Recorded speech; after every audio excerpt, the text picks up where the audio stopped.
This is a tiling we've nearly completed on the patio. I was going to glue it on with liquid nails, but that would have been silly because we couldn't adjust the heights, and I was only going to use liquid nails to keep it very low near the door. But there's actually a section of the door that's a little bit higher, so it doesn't really matter that much. It's going to work out fine with normal normal tiling glue. And it's important to have used that because I chose to do a border, as you can see here. And these border tiles are so much thinner than the big tiles that they need massive glue. And then you've got to be able to adjust your heights of your tiles everywhere. So glue is the normal tiling glue is the only way to go. This is a tip on cutting tiles when you've got a lot to do and you want them to look nice. I consider this not attractive. You can see how it chips out so much. These are porcelain tiles. I think it's pretty much the same with ceramic. I could be wrong. What I found is this attachment to a Dremel with a very fine tile cutting blade. I use it to pre-cut my line just a little bit. You can see I've got one here pre-cut on this side.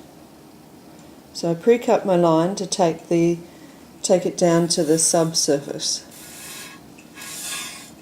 And then it doesn't give you a perfect finish. You can see I've still got a little bit of chipping.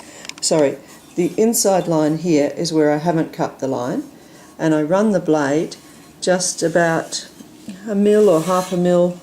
You can see it beside the line that I've already pre-cut. So you can see where I've run the blade. That's where I pre-cut, just here, and the blade gets run there.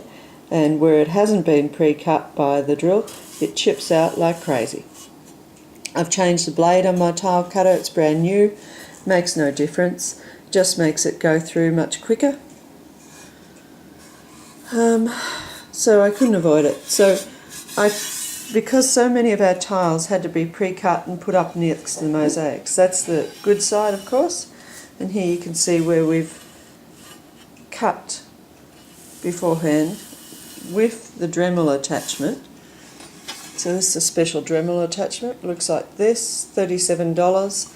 But the thing that holds it onto the Dremel is very hard to find. I had to find it in a kit form because the Bunnings near us, they still sell the blades for the end, but they don't sell the stem that goes into it. Really silly. They've called it a discontinued product. So I've drawn my line where I need to cut. Don't assume that your walls are square because brick walls rarely are. Mine isn't. And so we're sticking to the square side in the middle of the floor, and on the outside this varies by 4 mil on one end compared to the other end. A few minutes ago I said this blade would never wear out. Had to do second last tile and it would not do it. It's reached the point of no return, which is a real shame. But I actually have to also do the ones on the face of my slab, so I'll have to spend another $35 if I don't want them to chip out either. I think I've worked out why I'm having so much trouble with chipping. First of all, what I should explain is that these chips have occurred where the back of the wheel, so by the time I get to here, the back of the wheel is hitting up there. And so the back of the wheel sometimes gets swung in a bit and it chips it out further down. It's not as I'm cutting forward that I get chips on this side. It's only when the back comes in too close to my line. Now, these are a 10 mil tile, and when I looked on the GMC tile cutter website, it said that the tile cutter was designed to cut 7 mil tiles. Now, I'll show you out every single one of these tiles laid here by myself was cut apart from two. That one there, oh, and the border tiles. See here, I did not have to worry about the Dremel or pre-scouring. I just cut, and there's very, very little chipping. But these tiles were about 7 mil thick, and I think they're also ceramic. Just want to let you know an important tip when cleaning up the grout off mosaic tiles like this. This section here came clean fairly easily with a good scrub with one of these brushes. We're cleaning the tiles. We grouted them last night and it's been about 12 hours. We can't wait because we want to get things fixed up. And look, it's easy to clean the big tiles. They've worked out well, but what we found was on the outside, last night it rained, and on the outside where it had rained, it was much harder to clean than on the inside. Sorry, these are practically cleaned. I haven't cleaned off this bit here, and this just comes off as easy as anything, but on the outside where it had rained, it did not come off easily. And it might need a bit of a scrub. Okay, now when it comes to these mosaic tiles, this is why I'm filming. It's very, very important. If you start cleaning them, because you see my daughter was going to clean the mosaics while I cleaned the big ones. I started before her and I semi-cleaned these, but I didn't clean the hard, difficult ones. You can see there's a white ruffled, white difficult mosaic tile. If you look here, that's full of grout. We are now trying to clean it after I've been over it once with water. Water sets it. This is crucial. Like I said, it was much harder to clean where it had rained. The water set it. I shouldn't...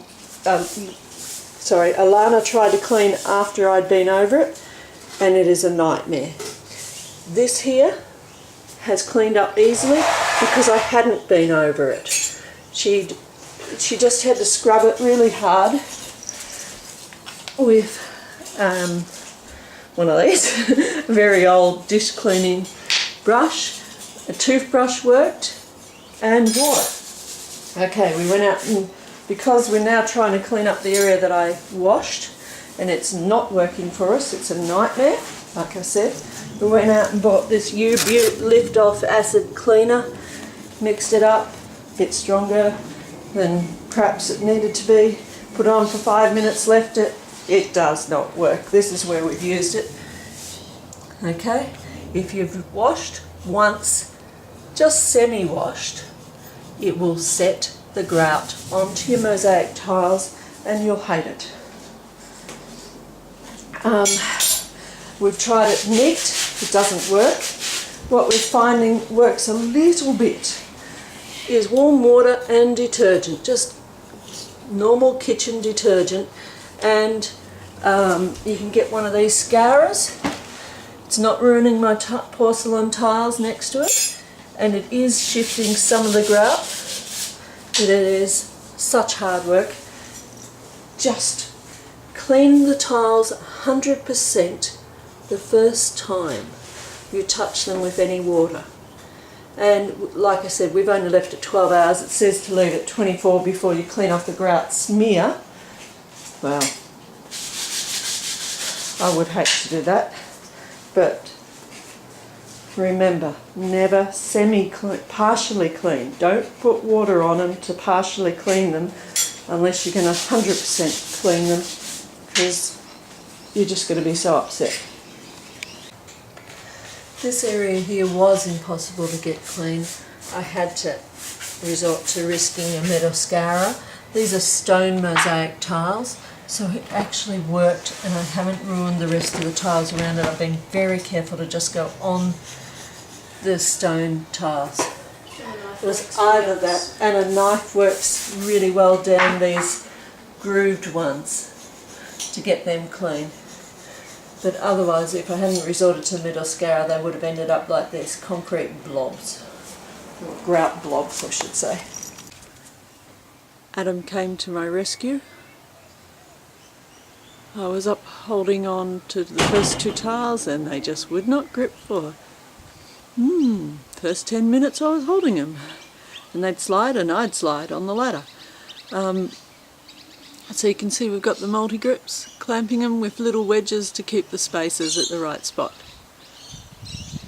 And the secret is you're supposed to put a tile on with lots of extreme strength glue, pull it off, let the air get to it for a few minutes, and then stick it back, and that bonds it much more quickly.